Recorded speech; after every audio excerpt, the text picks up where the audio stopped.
to Tanya. Welcome again, everyone, and we'll start with a prayer. We give thanks for the land which sustains us in all its beauty, variety, and complexity.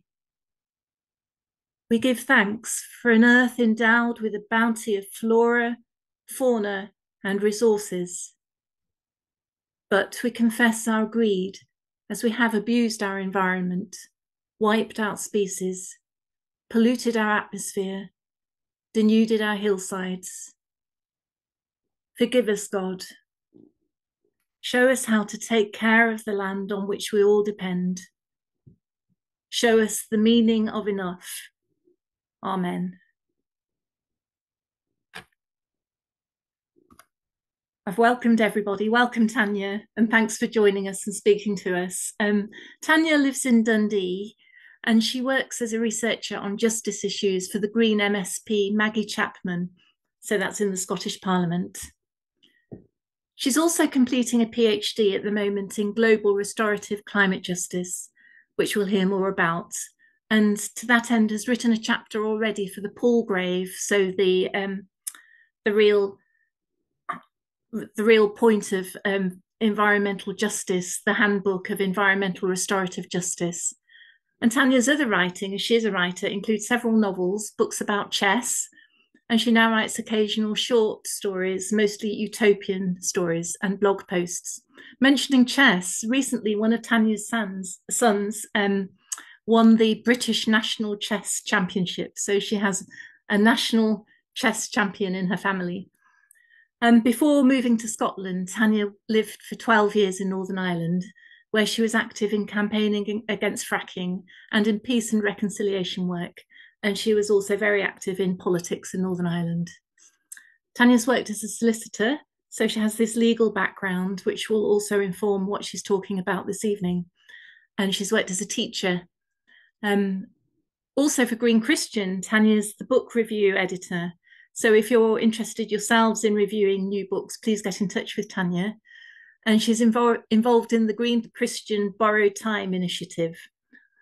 Tanya's writing that I mentioned earlier can be found on her website, and I'm actually going to put that in the chat. So welcome, Tanya. Over to you. Thank you. Thank you very much. And thank you all. It's really good to see Green Christian friends and Quakers in Scotland friends as well. So thank you very much for inviting me. I'll just find my slides and get started. Okay, so I'm going to be talking this evening about some of the principles of restorative justice, about how that's relevant to environmental harm, some of the problematic issues that come up, something about global restorative climate justice, which, as Catherine said, is the subject of my own research, a fictional account of how it might work, something about the case study that I've done about the Peruvian and Bolivian Andes, some more problematic issues that have come up after that, and end with a couple of questions for discussion.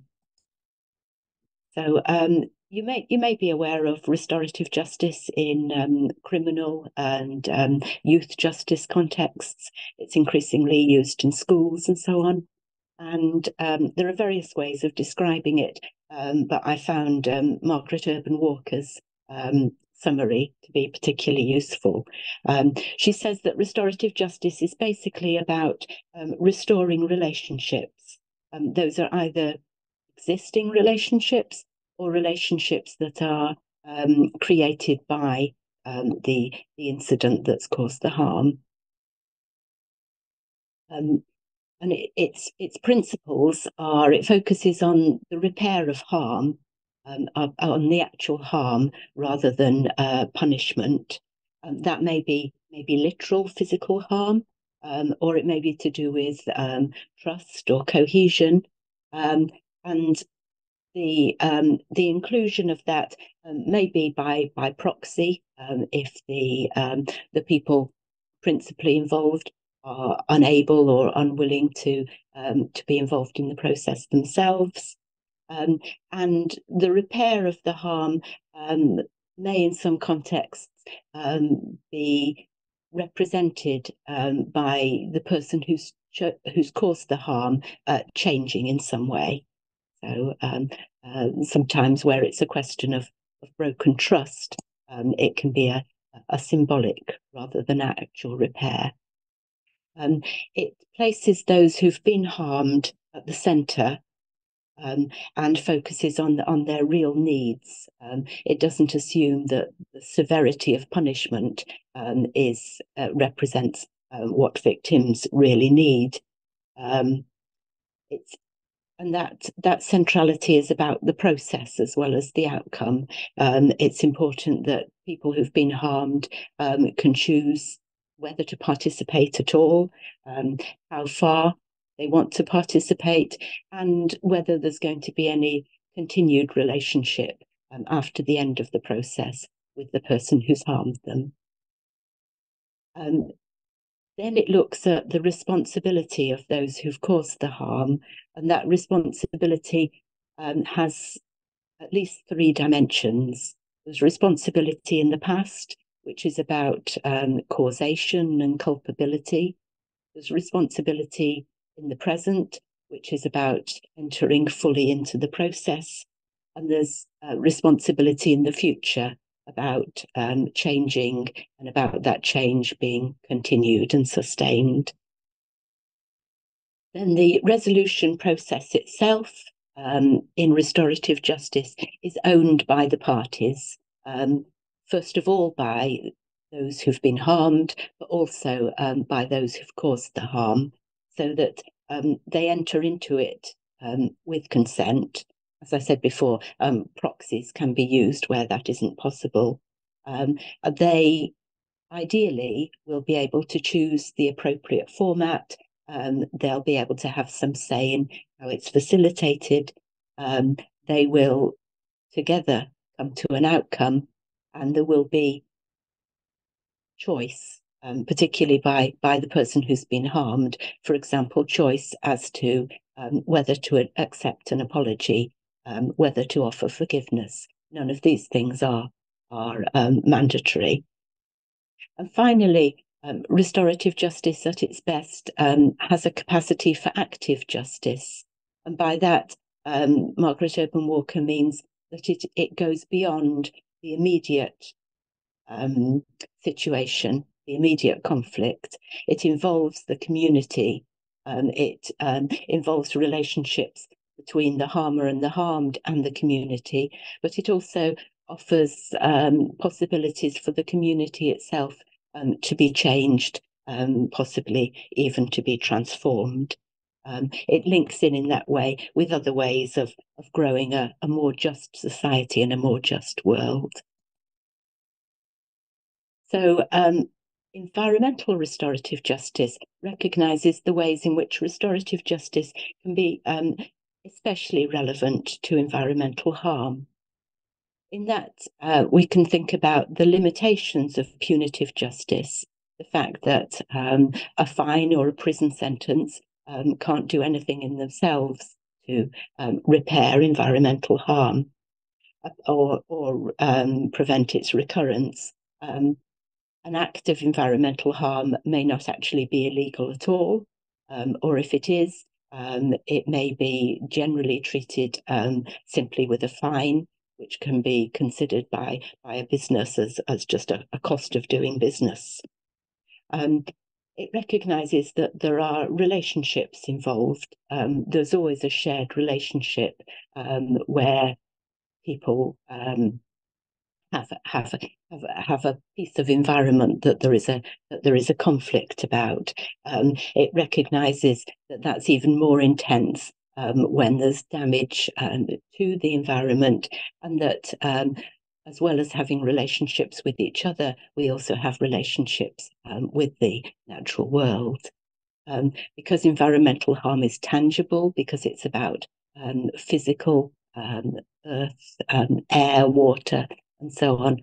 There is a potential for repair, even if that particular element of the environment can't be repaired, there will usually be opportunities for some other kind of repair of the natural web, the web of life. Issues of responsibility are very important in environmental harm. There can be harm that is caused deliberately, but also harm that's caused carelessly or ignorantly, or cumulative harm, in which where individuals' actions may not be particularly morally wrong in themselves, but it's the fact that there's this accumulation of harm that creates the difficulties. And restorative justice can be calibrated to deal with those kind of situations.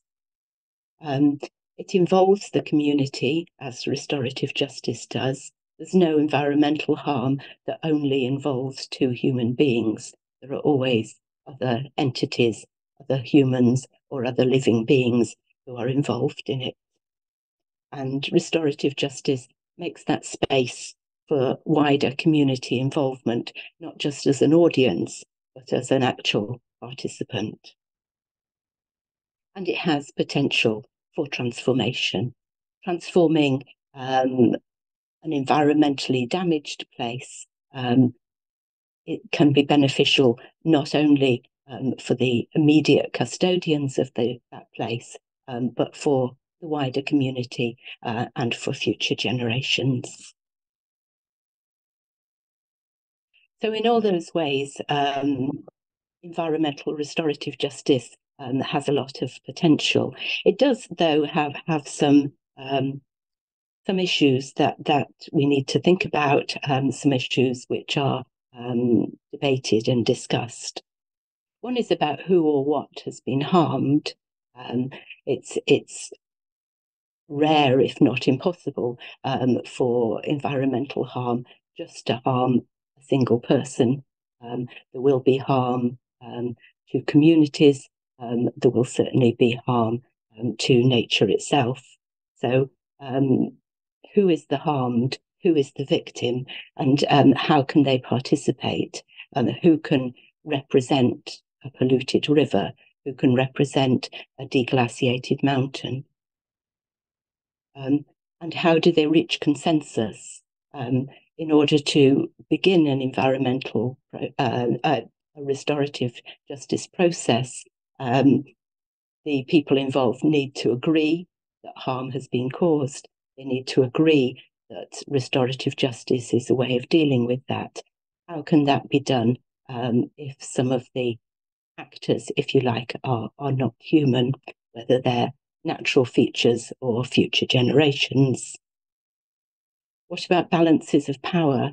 In criminal restorative justice, often the harmer and the harmed have a similar kind of amount of power. It may even be that the harmed has more power than the harmer. But with environmental justice, that's very often not the case. Often whoever has caused the harm, whether that's an individual, a corporation, or a state, has much more power. So we need to be very careful about how we manage these processes in order that that power isn't exploited. How can we prevent the harmer from dominating in that way?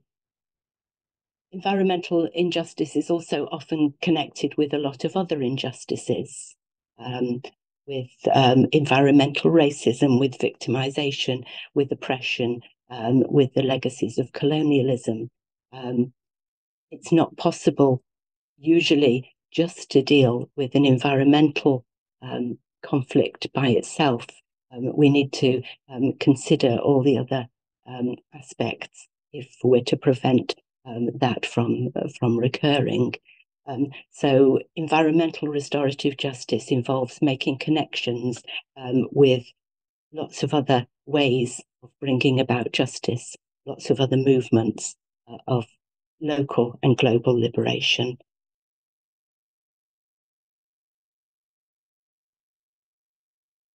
So now we move on to what I have specifically been looking at myself. the difference between climate restorative justice and other forms of restorative justice are that normally in environmental harm, there is some kind of physical proximity between the cause of the harm and the object of the harm, if you like,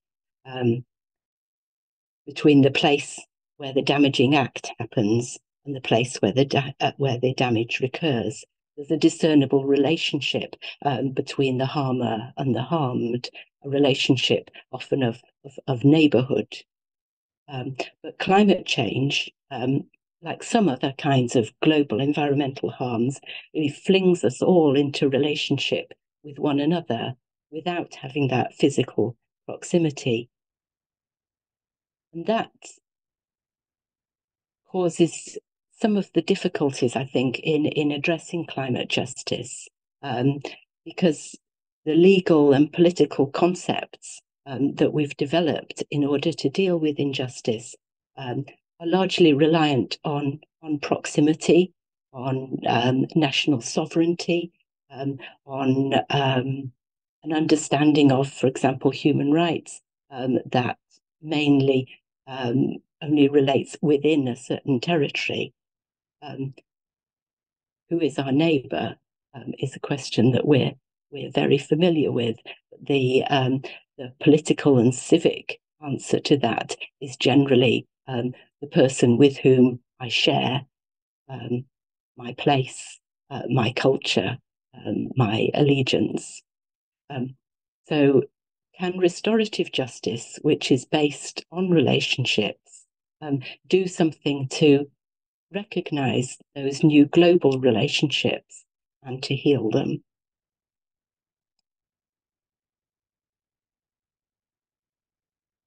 So that's what I've been looking at, and going back to those principles of Margaret Urban Walker and asking how they would apply to climate injustice.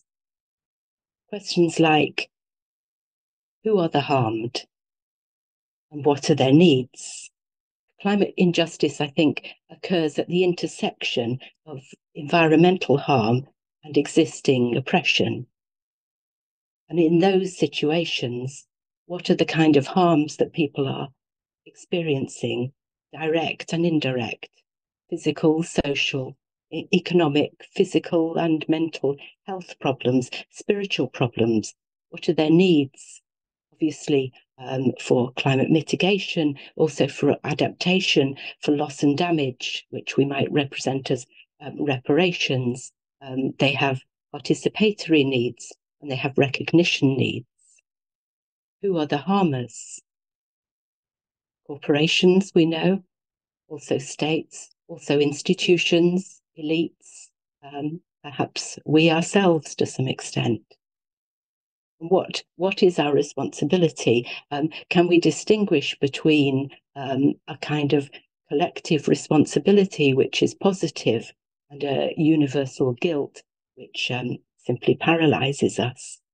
What about institutions? Can we find parallels between the ways that institutions, cities and so on, are recognizing their culpability, their historic involvement in the slave trade, and the ways in which we in the minority world have benefited from fossil fuel exploitation?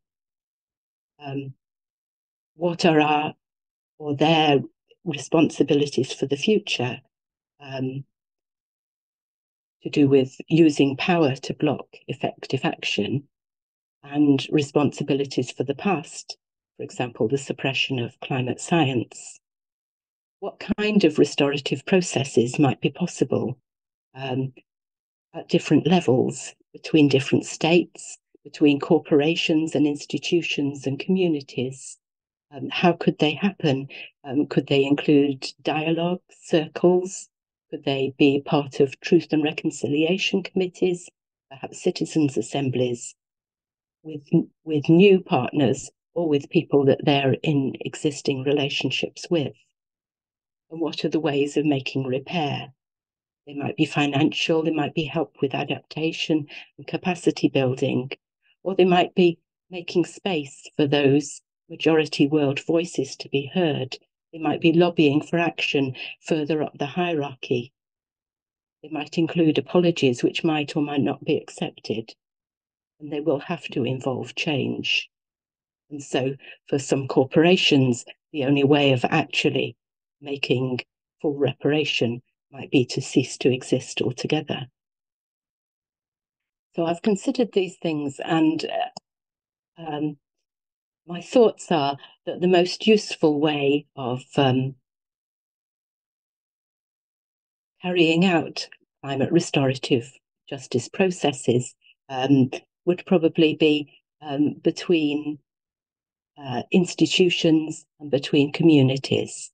And what I did as part of my own research was to write a short story about two young people, Rosa and Ruth.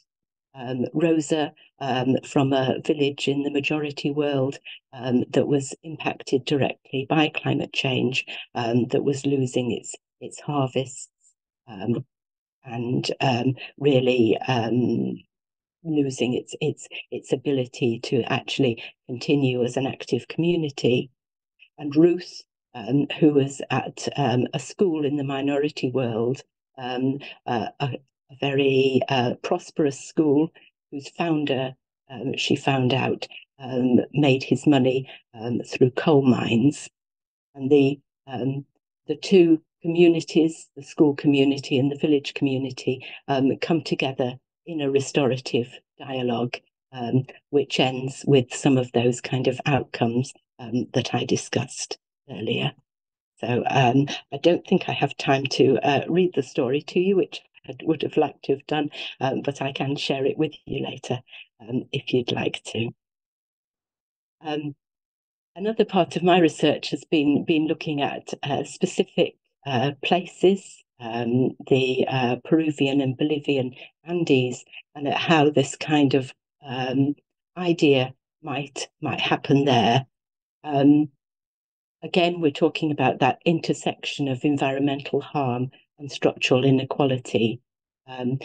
Thinking about people who are largely of Indigenous heritage, though they may not necessarily identify as Indigenous, people affected by colonialism with a baseline of social and economic injustice.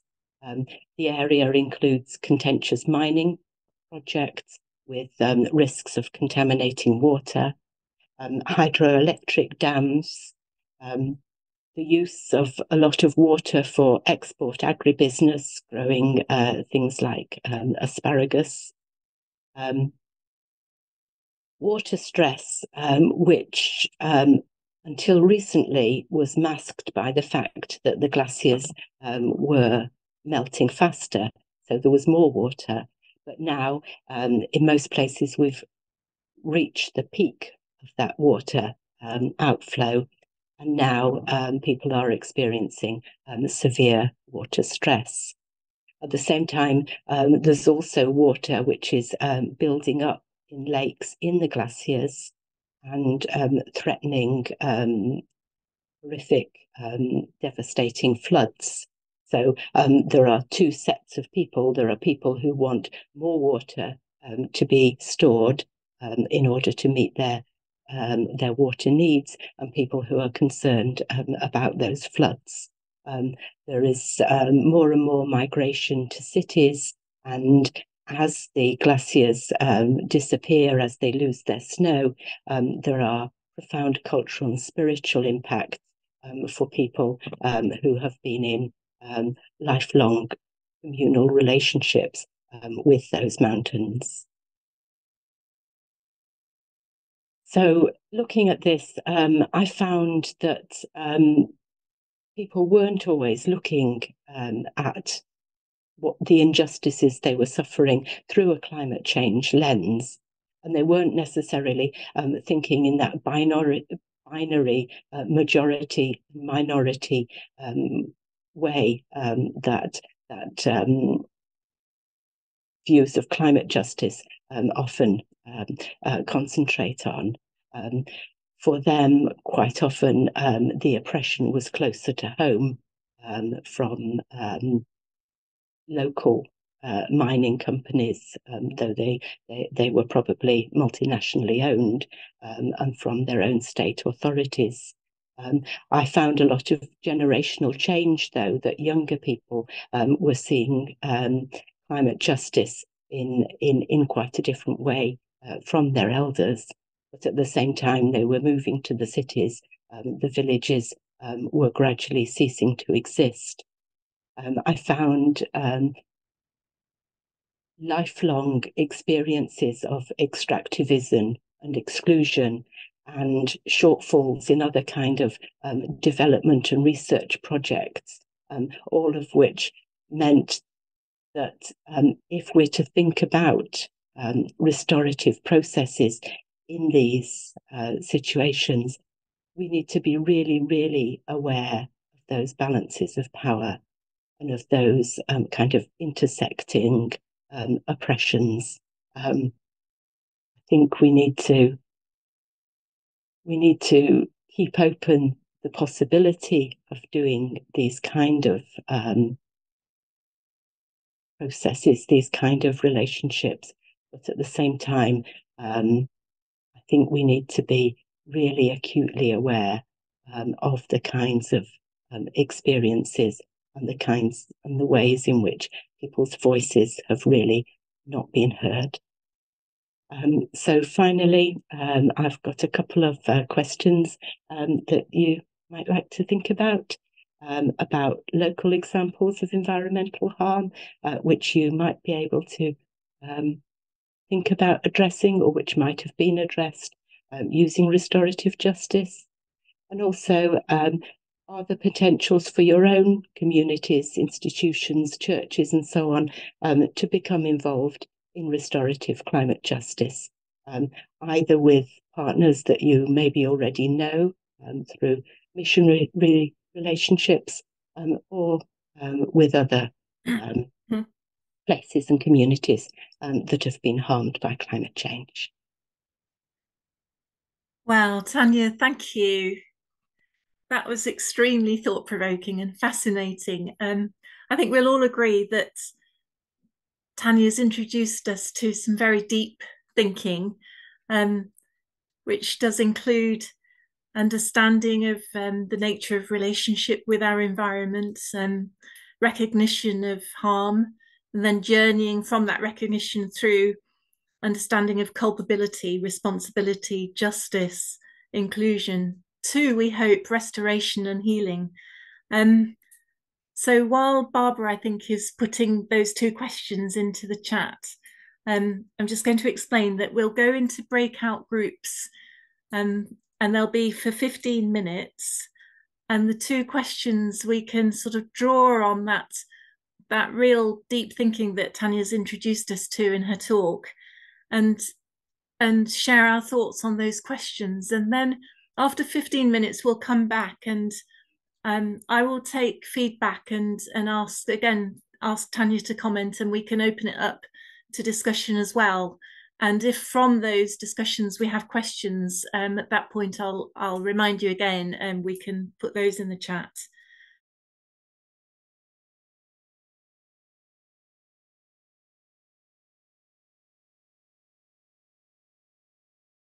That went very quickly. Welcome back, everybody. I think I'll kick off by sharing a little bit that came out of our group's discussion, and then I'll invite more comments and questions. We were thinking about how the process of restorative justice can be very, very lengthy, as your research is itself, Tanya. And it can be as well as time consuming because of the need to keep demanding and repeatedly demand for justice until something happens. It can also be costly in terms of investment of time, emotions, resources. And I think that's something that we need to bear in mind so that people just don't give up. We also thought about the difference between a sticking plaster, which isn't restorative justice, but perhaps people beginning to enter the process. And you talked about it not being an obligatory process in human restorative justice, but people might begin to do it, realize how costly it is, and perhaps want to give up, but not say they're leaving, wanting to look as if they're still doing the right thing when they're just putting a sticking plaster over the problem. There's some of the points that came up. We had the example of, we actually had somebody who'd heard a barrister speaking at Greenbelt about the need to keep demanding and to go on doing so for years and years or decades. And then we felt that perhaps a mandate for our demands would be made by local actions such as planting a swathe of wild meadow flowers for pollinators, because that's about doing something restorative that can be seen relatively quickly, and then talking to powers and structures to say, we've done this, what can you do? Don't know if you, Tanya, or anyone else would like to comment on those thoughts.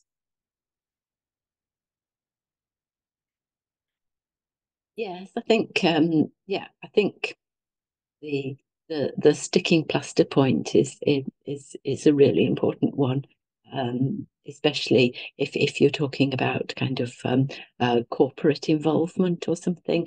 It would be really easy for this kind of thing to become another form of greenwashing. Um, We talked about facilitators, and we asked who would advocate and who would facilitate the process. Do you have any comments on that? Yeah, well, in the story that I wrote, there was an NGO who did the facilitation, and that's the kind of thing I think that I would probably envisage. Yeah, it would certainly have to be somebody independent and in kind of examples of major harm, such as climate change. It would have to be someone who is able to kind of redress the power imbalance to some extent. So yeah. Yes, absolutely. Did any other groups have similar thoughts, or would someone like to come in with something different, perhaps on question 1 to start with? I'll just jump in and say that we actually found it a very interesting question, and we had significant discussion around it. We didn't really get on to the second question, but I think you made it a very difficult question because you put the word local in. And that was actually much harder for us than, say, talking big hand waving, global, international, global south suffering from climate change far more than the affluent consuming developed nations and so on, and the need for hundreds of billions of loss and damage funds and so on. But, we can go on marches and lobbies and all sorts of things about that, but to find a local thing, people are more directly connected. For example, my nice church friends who all drive around in cars most of the time, most of which are fossil fueled cars still. And just a few miles down the road, there's a deprived area of the same city where I am, where people are suffering from all sorts of complaints due to air pollution. And people grumble about a low emission zone that's been introduced that interfering with local business. Thanks, Colin. So we've got that issue about contextualizing locally or globally. And just before we look at that more, Barbara, you have your hand up, and just in case the two points, the point you make can add to that. Well, we had 2 local examples from different parts of the country, obviously, but one of which was about bird flu and affecting chickens and birds, and therefore not humans. And the other one was about the problem of sewage in bathing water, such as on the south coast and indeed lots of other coasts. And I think that one of the points, there were a number of good points the other groups in the group can come in on, but the one difference we realised was it's often easier to galvanise local people getting agitated and wanting to do something about this and get some justice out of the water companies from this problem of sewage on the beaches, because it's something that's affecting us very directly. We know if we go in the sea, we might be health impacts of that, or we prevent it from going in the sea because we don't dare to, because we know that what's in there. Whereas with the birds, it's the gannets who are being affected by the chickens who are affected, rather than us directly, even though indirectly we are. So there was that difference in how it's impacting on us as perhaps aiding or not aiding the amount of strength of feeling that could be there to actually start a process of restorative justice in that particular issue. Yes. Tanya, do you think that's about being aware of self-advocacy and advocacy for the birds or for the environment? There's that aspect, but I suppose there's also the point that if you're thinking about the humans as being the harmed, the humans who aren't able to, access the swimming in the sea and so on, then it's quite easy to tell when a satisfactory outcome's been reached, because they can say, yes, it's okay now, kind of thing.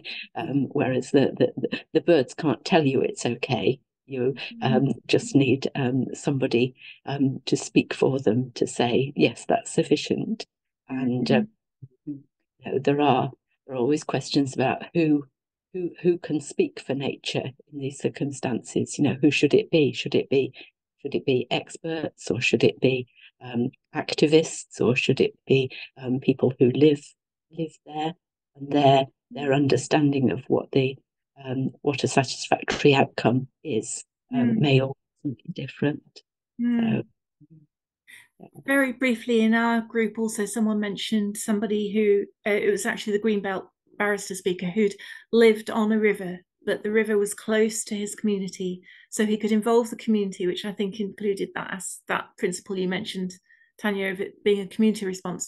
But he lived on the river. He didn't just go and do spot checks. He lived on it, so he was almost experiencing whatever it was. We didn't get to that detail. The river was experiencing, I guessed it might have been effluent or pollution. So being able to do that, I think, is important. Thank you.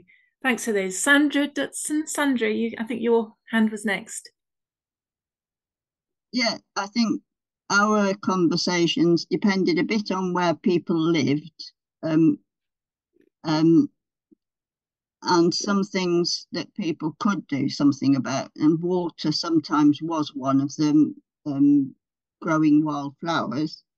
My situation is living in Salford, where we are crisscrossed by motorway systems, and it isn't just the pollution, it's the severance and the volume of traffic, and people grow to accept it. So almost the damage, has been done and is almost accepted. But if I have friends come and stay and I walk them into the middle of Eccles, where I live, we have to cross over a motorway, and they are suddenly overwhelmed by the noise and what is below them in terms of traffic. And so I think there's something about things you can do something about, and things that are more difficult, but also what you're actually aware of that's so damaging. I mean, the land use in an area where a lot of people live in terraced houses and there are a few parks and green space, and we have lots of high rise, that space could be so much better used. They're really big challenges, aren't they? And it would be really good to explore more whether a restorative justice approach would be the approach for those, and whether even that could be the argument for ULEZ and expansion of ULEZ. That's an interesting one. Can I come to Mark next? Thanks. Yes. Tanya, can I take you back to Northern Ireland? In our group, we talked about Lough Neagh and the cyanobacteria scandal both last year and this year. I wonder, should the restorative justice process involve the farmers or the chicken intensive factories that are here, or the supermarkets, or should we blame Colin McCulloch in Sheffield? Because Northern Ireland is producing food for 10 million people, and the intensification is now come home to roost, really, with the pressure on the ecosystem and the collapse of the whole Loch Ness system. So basically, I'm saying who needs to be involved? Everybody needs to involve. We're all to blame for being involved in the food system that we have. And I think there's a wee bit of pushback from some others in the group about that, but that would be my general opinion. It's a local issue, but it ripples out in ever increasing circles. Yeah, I mean, I completely agree, and yeah, that's an example of one of the things that came up, in my own research, thinking about the climate issues, that it's there isn't a single entity, whether it's a farmer or a corporation or a council or a government, that you can point to and say it's your fault. It's this tangled web of interconnection and responsibility and so on. And restorative justice can help you start to untangle some of those connections, perhaps. But obviously, by itself, it can't solve the problem. I think that's why there's that focus on active justice and on connecting with other movements. I think for that kind of really serious environmental harm, restorative justice alone is never going to be a solution. But it might be part of the way that you can bring people in a way that maybe more kind of punitive approaches wouldn't reach. But it's certainly, as the point about greenwashing again, it's certainly really important not to let anybody get off the hook by saying, "Oh yes, I've been through a restorative justice process, my hands are clean." Very interesting question, Mark. Thank you. And Tanya, I think could I just come back one second and just say, I'll ask Colin to come in here maybe and say what he thinks about a plant-based diet. If we all got involved in that would be a restorative process in some way, because it would allow farmers to take a lot of their livestock off the land and look at more arable farming and decrease pressure on the ecosystems that way, and we could all be involved in that sort of restorative process. Colin, I think you were. Well, I'll jump in, but I'll say I think that's a whole other. Well, it's not a can of worms, but you know what I mean, Mark. There's a whole other. That's a bit of a. I know you're not doing it deliberately, and it's relevant. But let's have I just ask for clarification. Mark, are you saying that it's because you're exporting all this food to the mainland, to England? Well, it's even bigger than that.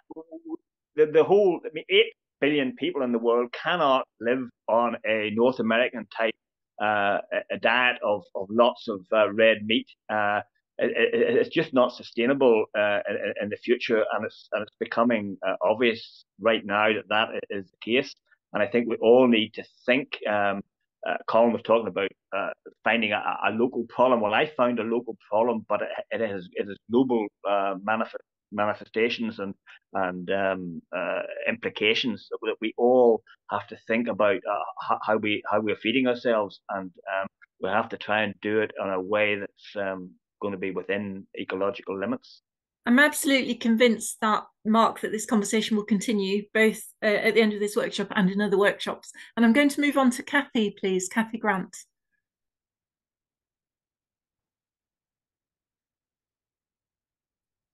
All right. Well, I think some of the things I was going to say have actually been said. I mean, I was in the group that was talking about sewage pollution to the rivers and seas and that sort of thing. But I'm just thinking, in some ways, things can't so easily be restored as should be prevented. Like, I mean, the woman who spoke about living in an urban area close to motorways, and you need better design of towns so that everybody has some green space near them. You know, that nobody should have to live in horrible conditions. You know, we do need green space. We do need our towns and cities to be well designed so that everyone can benefit from some green space. Tanya, do you think this is highlighting that you've already said that restorative justice is one approach, and it is a process? It's not necessarily just about the outcome. Restorative justice can produce something new. It can renew trust, and renew a sense of community, perhaps, and a sense of responsibility that's more ongoing. And we've talked about it not being solving a problem, not being, as Kathy's just said, prevention. They're all important, aren't they? But yeah, well, yeah, and I mean, look what's happened today. We've had this Grenfell report, and there are so many people to blame. You know, the government, local government, the companies that produce the cladding. You know, they had a whole list of people to blame. But nobody's going to be brought to justice very quickly. I think the bishop that was involved in that report said very rightly that this does touch on a spiritual problem as well. So I think that's worth remembering. Sorry, Tanya, what were you going to say? Can't remember actually, but I was actually thinking about Grenfell specifically. Yes, I mean, I think that there are elements of restorative processes which are valuable and obviously used in different kinds of processes as well.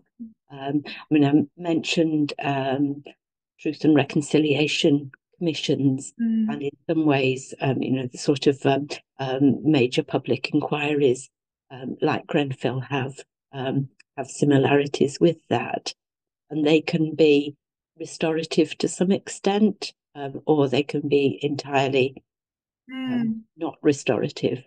And a lot depends on the way in which people involved are invited to participate, and the ways in which their voices are or aren't heard.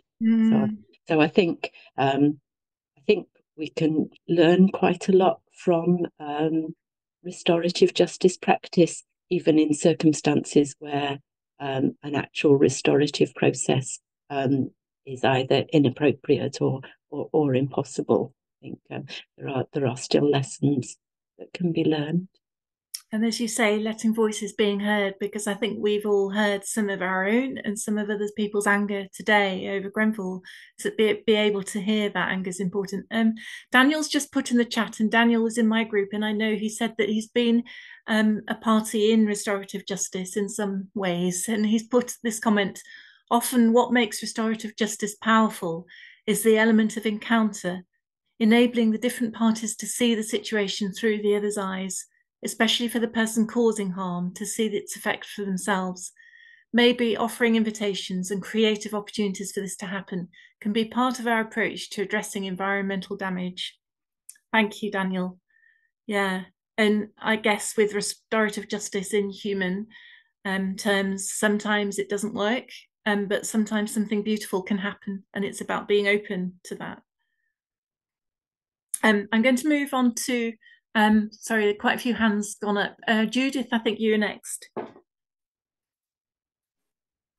I was just going to, slightly because it linked in with chickens. In Switzerland later this month, there's a referendum. One question is about pensions, but one is about biodiversity. The proposers for the referendum question want the governments, local and federal, to increase the amount of land and money spent on biodiversity. But it's being opposed by the farmers because they see it as a threat to their income. If they have to halve the amount of livestock or chickens in their sheds, then they're losing income. And so, in some ways, I thought the referendum was good because it gets people talking about it. But actually, from what I could see from the sort of posters, the yes and no posters, it actually divided people into black and white. I'm for, I'm against.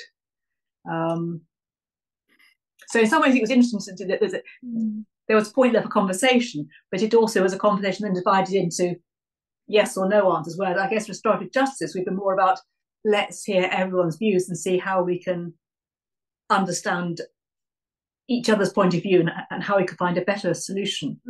Because I guess part of what they're doing is producing cheap meat. Tanya, you talked a little bit about consensus reaching, and can it be that through the process different parties are hurt, are harmed? Yeah, I think what's sort of one of the particular things about restorative justice as opposed to other kinds of mediation is that there's generally a kind of consensus at the beginning as to who is the harmer and who is the harmed, whereas there are a lot of kind of situations involving environmental issues where there isn't that consensus to begin with, where different parties consider themselves, to be the victims, to be misunderstood, and so on. So I think there are processes which are, perhaps not kind of straight down the line restorative justice, but forms of kind of restorative mediation, which can address those kind of situations. And that there is one that has been described. I think it's in the book that I wrote the chapter for, and that was actually in a rural part of, I think it was France. Where there were issues of agricultural pollution, and they actually brought together, I think they were mainly women, if not all women, that brought together people who were farmers and people who were affected by the pollution, and gave them the opportunity to encounter one another, Yes. as Daniel said, and find common ground and reach positive outcomes. So there are lots of kind of semi-restorative kinds of ways of doing things that are often positive and helpful. Thank you. For the sake of time, I'm going to ask Sue Charlton, can you ask your question or make your point very quickly? And I'm really sorry to the others with their hands up. We won't have time. We will end then, but there might be time to stay on and chat if you can afford the time. So Sue. There we go. Hope you can hear me now. I didn't bring this up in our group. I was with the group that was discussing general calamities of living near motorways, etc., etc. But just as a point of something that's happened here in Ealing, London, we had an area of our huge borough that was frequently flooded. We're close to the Grand Union Canal flows through our borough, as does the Brent River, which goes down to the Thames in Brentford. So we have a lot of water in the area, and over the years obviously it's been channeled and bricked up and all that kind of stuff. Anyway, a lot of what has solved some of this problem with when this particular part of the borough being constantly flooded every winter, which was residential streets, shops, a train station, etc., etc. But with immense work between 3 different wildlife groups and the council and various other people, a family of beavers eventually came to us last autumn. Within 2 weeks, they were building dams. A family of 5 came to us. They've since had 2 new kits in the last 3 months, and there has been no flooding in that area after the wettest of winters that we have had. And everybody thinks it's absolutely amazing and wonderful. The first beavers in London in 400 years, etc., etc. And we have 1 or 2 other similar sorts of problems, not quite as big and dramatic as that, but with a lot of us regularly meet with our just a few more seconds, Sue, just to keep the time. Yeah, with our counsellors. So we have the ear of our council, and they do listen to us. So you know, it's just turning a horribly urban situation into a natural environment that everyone can enjoy, and we as people benefit from. Thank you so much for that. Tanya, do you have any quick comments on that? Just that restoration can sometimes be something that's very, very tangible, very literal indeed. And as in this case, sometimes the solution can come from a very different source than the problem. Yes, thank you. Well, that's a lovely story of restoration to end with. Tanya, thank you for raising our awareness, broadening our understanding, and deepening our thinking tonight. It's been a fascinating evening. Thank you. And thank you to everyone for taking part. And we will just end with a prayer. So let us pray.